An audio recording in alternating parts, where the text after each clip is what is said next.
Assalamualaikum warahmatullahi wabarakatuh. Perkenalkan, kami dari kelompok Pendidikan Pancasila kelas D, Prodi Akuntansi. Saya Dela Cynthia Nur Islami, beserta rekan saya, Guntur Ersan Naufito, Hanum Aprilia Ningrum, Sekar Arum Aulia Ilyas, Silva Pardah Aulia, Zalpa Nahdah Sajidah. Di sini kami akan menyampaikan materi bab 7 mengenai Pancasila sebagai dasar nilai pengembangan ilmu. Hakikat ilmu pengetahuan.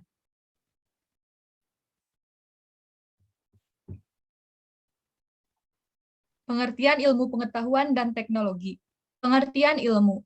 Ilmu adalah pengetahuan. Ilmu mengandung 3 kategori, yaitu hipotesis, teori, dan dalil hukum. Sedangkan pengertian pengetahuan, pengetahuan merupakan hasil proses dari usaha manusia untuk tahu. Perbedaan ilmu dan pengetahuan. Ilmu adalah sebuah pengetahuan yang berobjektif, bersistem, bermetode, dan bersifat universal. Setiap ilmu pasti adalah pengetahuan, namun tidak semua pengetahuan itu adalah ilmu.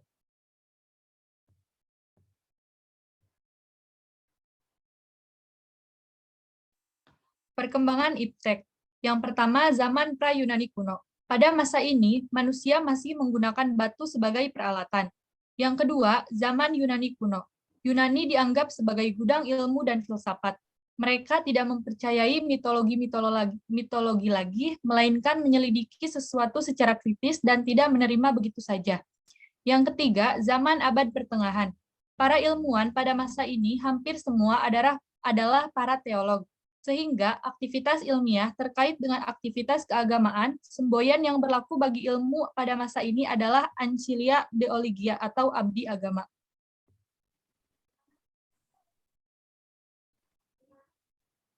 Selanjutnya yaitu zaman Renaissance. Era ini sebagai era kebangkitan kembali pemikiran bebas, manusia ingin mencapai kemajuan atas hasil usaha sendiri, penemuan-penemuan ilmu pengetahuan modern sudah mulai dirintis. Selanjutnya zaman modern. Zaman ini ditandai dengan berbagai penemuan dalam bidang ilmiah. Selanjutnya zaman kontemporer, yaitu abad 20 dan seterusnya. Zaman ini ditandai dengan penemuan berbagai teknologi canggih, teknologi komunikasi dan informasi, termasuk salah satu yang mengalami kemajuan yang sangat pesat, seperti komputer, satelit komunikasi, internet, dan lainnya. Bidang ilmu juga mengalami perkembangan yang pesat, sehingga mengakibatkan spesialisasi ilmu yang semakin tajam.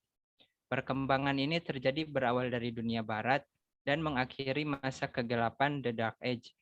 Lahirnya Renaissance dan humanisme melahirkan ilmu pengetahuan yang berkembang puncaknya pada saat lahirnya revolusi industri.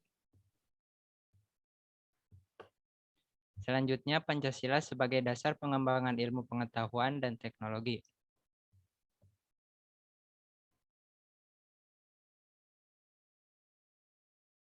Betapa pentingnya iptek bagi kehidupan bangsa dan negara kita, terutama dalam menjamin kesinambungan pembangunan nasional. Menurut Kartasasmita pada tahun 1994, perumusan Pancasila sebagai paradigma ilmu bagi aktivitas ilmiah di Indonesia merupakan sesuatu yang bersifat niscaya, sebab perkembangan ilmu pengetahuan yang terlepas dari nilai ideologi bangsa justru dapat mengakibatkan tumbuhnya sekularisme seperti pada zaman Renaissance di Eropa.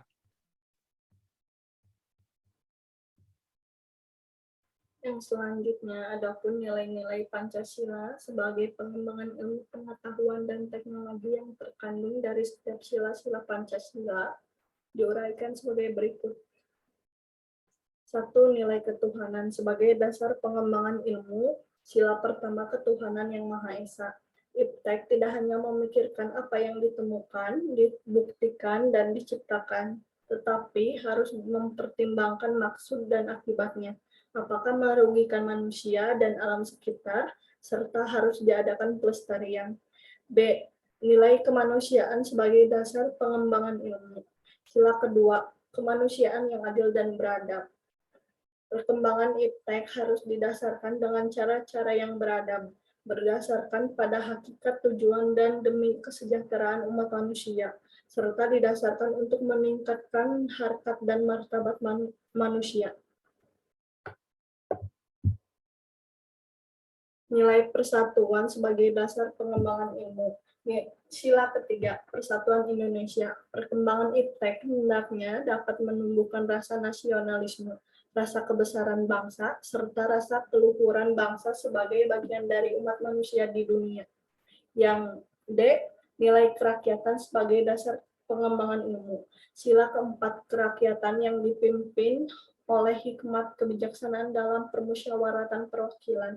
Ilmuwan memiliki kebebasan untuk mengembangkan iptek demokratis, saling menghormati pendapat, dan terbuka terhadap kritikan.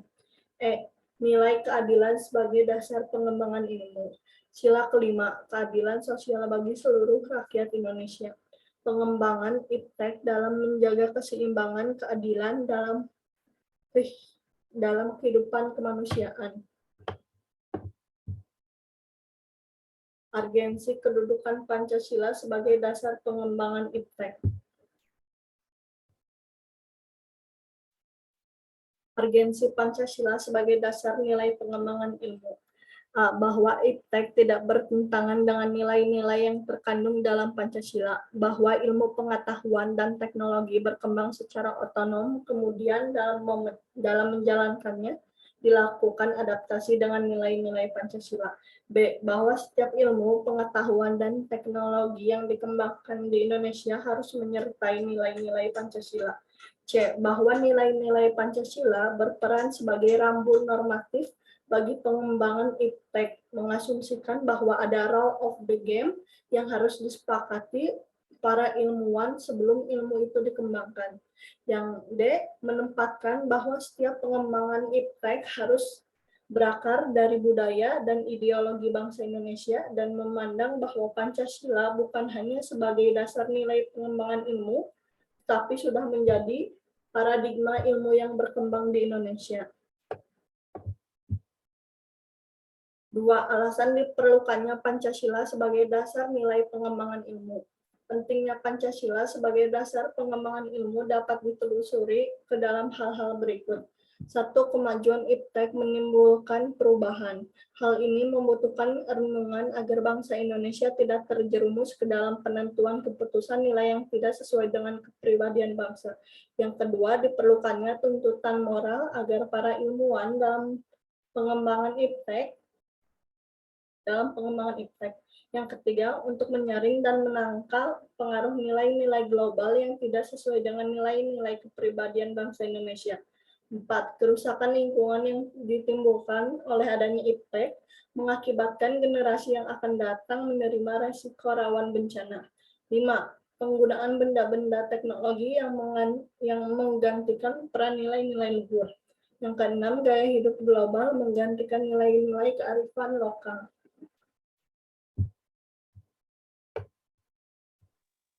3. Dinamika dan tantangan Pancasila sebagai landasan pengembangan iptek.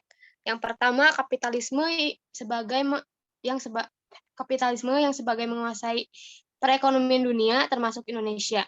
Yang kedua, globalisasi menyebabkan lemahnya daya saing bangsa Indonesia dalam perkembangan iptek sehingga Indonesia lebih berkedudukan sebagai konsumen daripada produsen. Yang ketiga, konsumerisme menyebabkan Indonesia menjadi pasar bagi produk negara lain yang lebih maju. Yang keempat, sebagian masyarakat Indonesia berperilaku seperti keberhasilan, workability, kepuasan atau satisfaction, dan hasil atau result. Kaitan antara Pancasila dengan ilmu akuntansi. Pertama, sebagai dasar negara, berarti Pancasila dianggap sebagai norma dasar sehingga menempati norma hukum tertinggi bagi bangsa Indonesia. Yang kedua, sumber dari segala sumber hukum mengilustrasikan Pancasila adalah landasan ideal tempat berpijaknya pemerintah dalam menyusun semua aturan, termasuk akuntansi di Indonesia. Kemudian, sebagai pandangan hidup, sederhananya Pancasila adalah cita-cita serta pegangan dalam membangun bangsa, termasuk dalam upaya memecahkan berbagai masalah yang ada. Selanjutnya, sebagai jiwa dan kepribadian bangsa Indonesia, Pancasila memiliki nilai-nilai yang mencerminkan kepribadian bangsa sebab nilai dasarnya berasal dari kearifan budaya lokal bangsa Indonesia. Dan yang terakhir, sebagai perjanjian luhur bangsa Indonesia, menjelaskan bahwa Pancasila lahir dari hasil musyawarah para pendiri bangsa. Dapat disimpulkan bahwa secara murni Pancasila dan akuntansi sebenarnya memiliki kesamaan pada nilai-nilai universal holistik, yaitu antara lain kejujuran, kepercayaan, keadilan, hak dan kewajiban, hati nurani, empati, dan menghormati orang lain. Kaitan tersebut akan berusaha mewujudkan cita-cita bangsa Indonesia yang terpancang pada sila pertama, ketuhanan yang Maha Esa. Dalam praktiknya, seorang akuntan profesional atau yang biasa disebut juga dengan chartered accountant diyakini hal-hal yang berkaitan dengan kasus dilematis dalam pembuatan laporan keuangan semakin berkurang. Dengan etika bertuhan, misalnya seorang akuntan akan menerapkan prinsip CA sesuai dengan perintah Tuhannya, karena rasa akan takut dosa yang akan dihadapkan kelak jika ia melanggar. Di samping itu, para akuntan juga akan merasa diawasi oleh Tuhan dalam melakukan pekerjaannya, sehingga ia akan selalu mengutamakan kejujuran dan merealisasikan fungsi manusia sebagai khalifah di dunia yang bertanggung jawab atas pembuatannya. Alhasil, laporan keuangan yang disajikan pun sesuai dengan kenyataan tanpa ditambahkan atau dikurangi. Yang kedua, kemanusiaan yang adil dan beradab. Sila kedua memiliki makna yang berarti seorang akuntan harus berlaku adil, dalam artian tidak boleh berlaku curang untuk mementingkan keuntungan suatu kelompok sehingga merugikan orang lain. Demikian pula dengan paradigma akuntansi juga harus menganggap bahwa setiap manusia memiliki kedudukan yang sama tanpa melihat kedudukan dan jabatan yang diemban. Seseorang akuntan tidak boleh memihak untuk orang tertentu dan harus berlaku objektif. Secara internalisasi, seorang akuntansi harus mengembangkan disiplin akuntansi untuk memuliakan dan meningkatkan martabat bangsa Indonesia. Seorang akuntan juga harus dapat mengembangkan ilmu pengetahuan secara bebas. Bebas untuk memilih mana yang benar dan mana yang salah. Yang benar harus diikuti dan yang salah harus ditinggalkan. Dan secara aktif ikut berpartisipasi dalam pengembangan ilmu pengetahuan tersebut. Secara internalisasi, akuntan harus tetap memegang teguh dasar negaranya, bertindak secara etis untuk meningkatkan dan mengharumkan nama bangsa Indonesia di mata dunia dengan tidak melakukan kesalahan yang berhubungan dengan profesi yang diembannya. Sistem pendidikan akuntansi membutuhkan sila kedua ini, karena untuk menancapkan keadilan dan keberadaban dalam profesi yang sedang berjalan.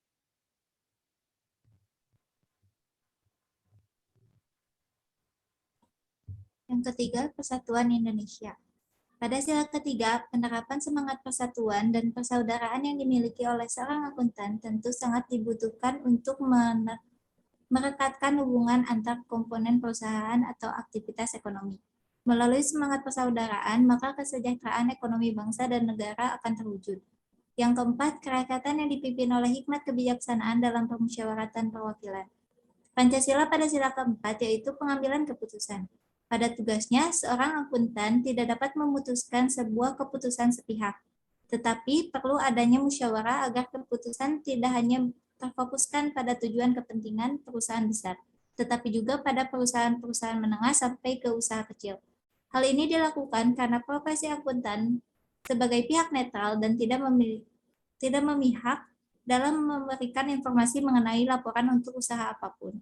Jika tercapai sikap netral, maka akan dengan sangat mudah terrealisasikan kesejahteraan dalam usaha atas keberhasilan dalam mengimplementasikan kebutuhan alokasi anggaran yang dibutuhkan oleh pengelola usaha.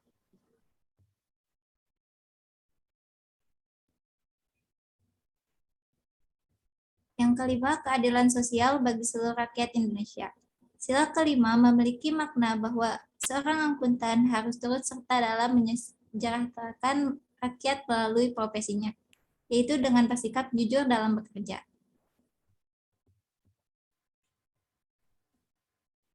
Kesan dan pesan. Kesan selama berada di kelas Pancasila ini, kami mendapatkan ilmu Pancasila secara real, tidak hanya berdasarkan teori-teori, tetapi diiringi dengan diskusi dan contoh dalam kehidupan nyata.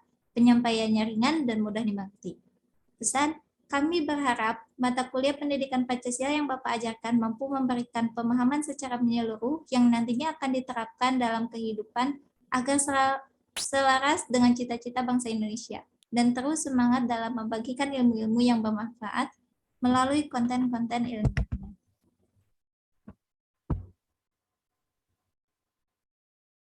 Mungkin sekian dari kelompok kami. Mohon maaf apabila banyak kesalahan. Terima kasih. Wassalamualaikum warahmatullahi wabarakatuh.